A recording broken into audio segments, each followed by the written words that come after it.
ভগবান শ্রীকৃষ্ণের পঞ্চম দোলযাত্রা।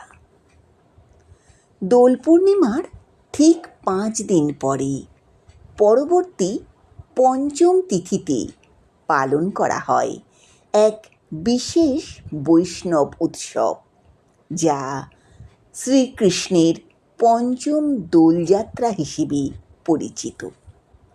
এই দিনে রাধাকৃষ্ণের বিগ্রহকে সুসজ্জিত করে দোলায় বা পালকিতে চড়িয়ে কীর্তন সহযোগে নগর পরিক্রমা করা হয়।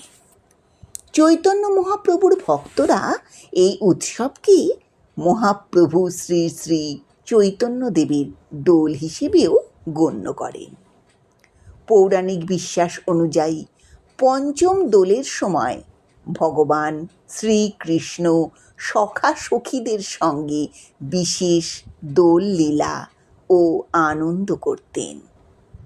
পঞ্চম দোলের দিনে রাধাকৃষ্ণের মূর্তিকে এবং মহাপ্রভুর মূর্তিকে পালকিতে চাপিয়ে ঢাক ঢোল ও হরিনাম সংকীর্তন সহকারে পথে পথে ঘোরানো হয়। বৈষ্ণব ভক্তরা দোল পূর্ণিমার পরবর্তী পঞ্চমী তিথিতেই দোল উৎসব পালন করেন।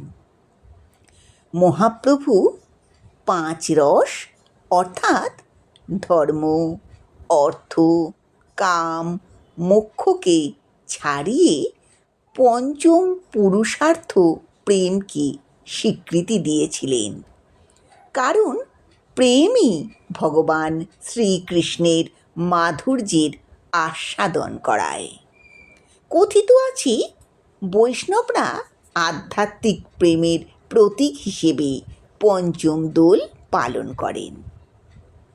ভক্তভেদে রতিভেদ পঞ্চপরকার, শান্তরতি দাস্যরতি সখ্যরতি আর, বাৎসল্যরতি মধুর রতি এ পঞ্চবিভেদ, রতিভেদে কৃষ্ণ ভক্তি রস পঞ্চভেদ। শান্ত, দাস্য, সখ্য, বাৎসল্য, মধুর রস নাম, কৃষ্ণ ভক্তি রস মধ্যে এ পঞ্চ প্রধান ধাম।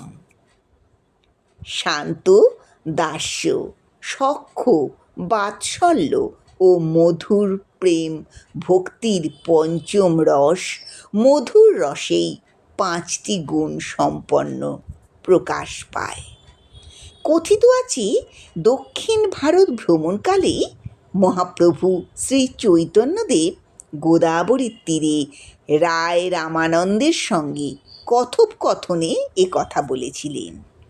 পঞ্চম দোলের দিন বিভিন্ন রাধাকৃষ্ণের মন্দিরে নবদ্বীপের শ্রীবাস অঙ্গনে মহোৎসবের আয়োজন করা হয়।